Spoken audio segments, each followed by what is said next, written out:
आजकल देश में तीसरे मोर्चे की चर्चा हर तरफ है। सीपीएम की भूमिका तीसरा मोर्चा बनाने में काफ़ी महत्वपूर्ण रही है।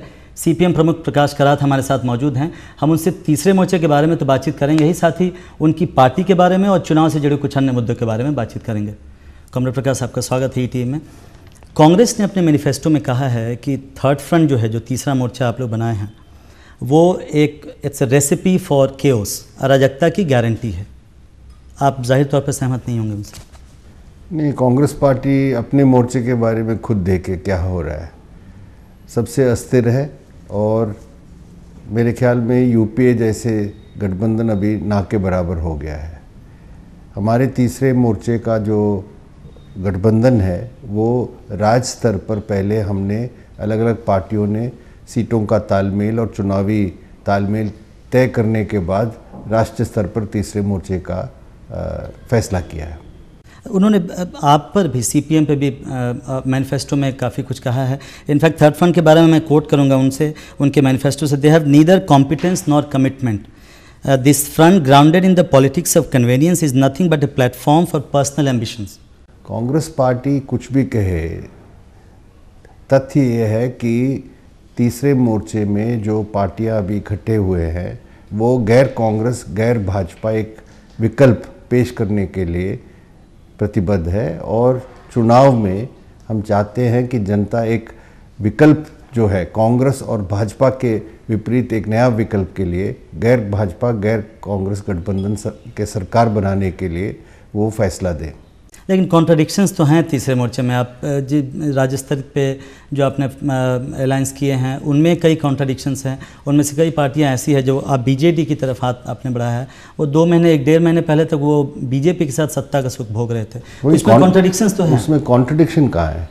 जब तक वो एनडीए में थे हमारे साथ कोई वास्ता नहीं था। हमने कहा था, हमारी पार्टी ने ये फैसला किया था कि जो भी पार्टी एनडीए या यूपीए को छोड़ के जो भी सेक्युलर पार्टियां हैं वो आए तो हम उसका स्वागत करेंगे, उनसे हमारा तालमेल हो सकता है।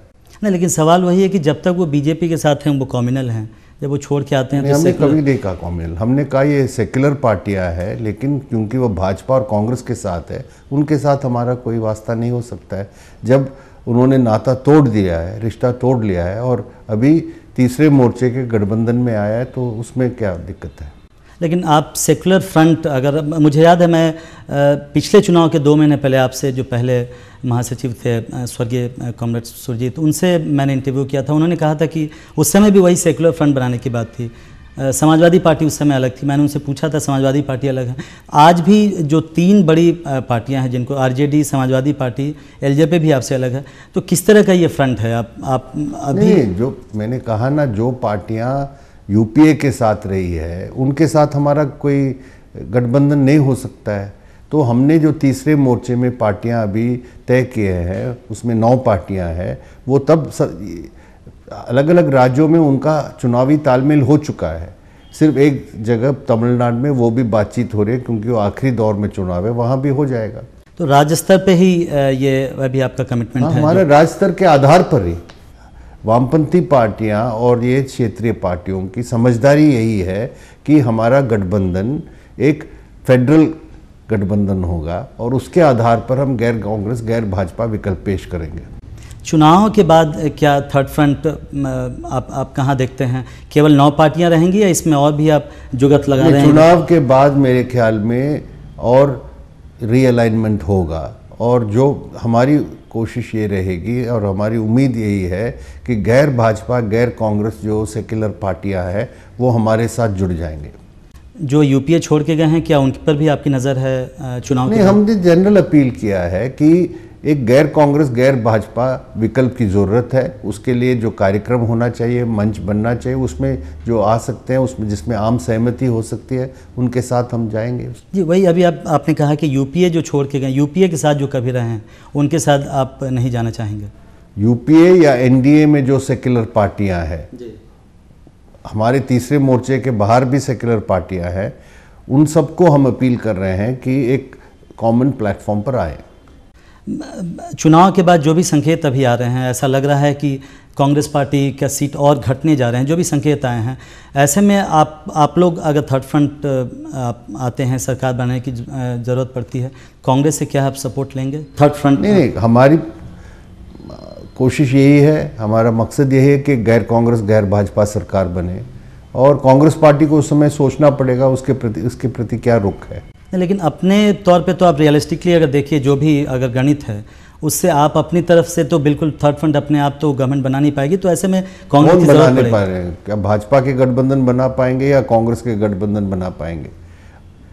सवाल यही है ना कि who will be in the position to form the government. तो हम समझते हैं हम ऐसे पोजीशन में रहेंगे। किसी की तो सपोर्ट की जरूरत पड़ेगी आपको कांग्रेस से। गैर भाजपा गैर कांग्रेस पार्टियां हैं, उन सबसे हम कहेंगे। कौन सी पार्टी है आपको लगता है? सब पार्टियों से, सब पार्टियां जो है, चाहे वो चुनाव के बाद एक गैर कांग्रेस गैर भाजपा सरकार बनाने के लिए मेरे ख्याल में बहुत सी पार्टियां आज एनडीए और यूपीए में है, वो तो परमानेंटली वहाँ नहीं है। वो खुद कह रहे हैं कि हमारा तो ऑप्शन ओपन है।